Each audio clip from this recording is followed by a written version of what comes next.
Hello দর্শক, আসসালামু আলাইকুম। আশা করি সকলে ভালো আছেন। তো দর্শক দেখতে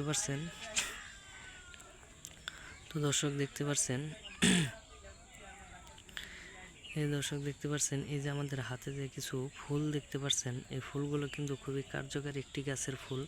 এটা পরীক্ষিত একটি ঔষধি গাছ। তো বন্ধুরা, আপনাদের যদি বিশ্বাস না হয়ে থাকে, তাহলে আপনারা এই গাছটি একবার হলেও ট্রাই করে দেখবেন।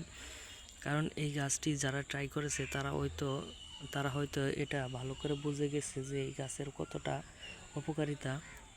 তো বন্ধুরা, আপনাদের যদি মুখে কোনো প্রকার ঘা হয়ে থাকে, সেই ঘায়ের কারণে আপনারা ঠিকমতো খাবার খেতে পারেন না, আপনারা প্রচুর পরিমাণের মুখে গোটা গোটা উঠে গেছে আপনাদের জিহ্বার মধ্যে, তাহলে বন্ধুরা আপনারা এই ফুল গাছটি আপনারা মুখে দিয়ে চিবিয়ে চিবিয়ে রসগুলো রেখে দিবেন। 10 থেকে 15 মিনিটের মধ্যে রেখে দিবেন মুখের মধ্যে চিবিয়ে চিবিয়ে। সেই রসগুলো আপনাদের জিহ্বায় গিয়ে খুবই তরলভাবে একদম আটকে যাবে, একদম তুরতুরাবে জিহ্বার মধ্যে। তারপরে দেখতে পারবেন কিছুক্ষণ পরে আপনারা মুখটি ধুয়ে ফেলবেন, তারপর দেখতে পারবেন আপনাদের মুখের ঘা একদম ভালো হয়ে যাবে। 1 থেকে 7 দিন ব্যবহার করেন একটানা, আপনাদের মুখের ঘা একদম ভালো হয়ে যাবে। তো বন্ধুরা, আমাদের ভিডিওটি ভালো লাগলে অবশ্যই চ্যানেলটি সাবস্ক্রাইব করে দেবেন। ধন্যবাদ। আসসালামু আলাইকুম।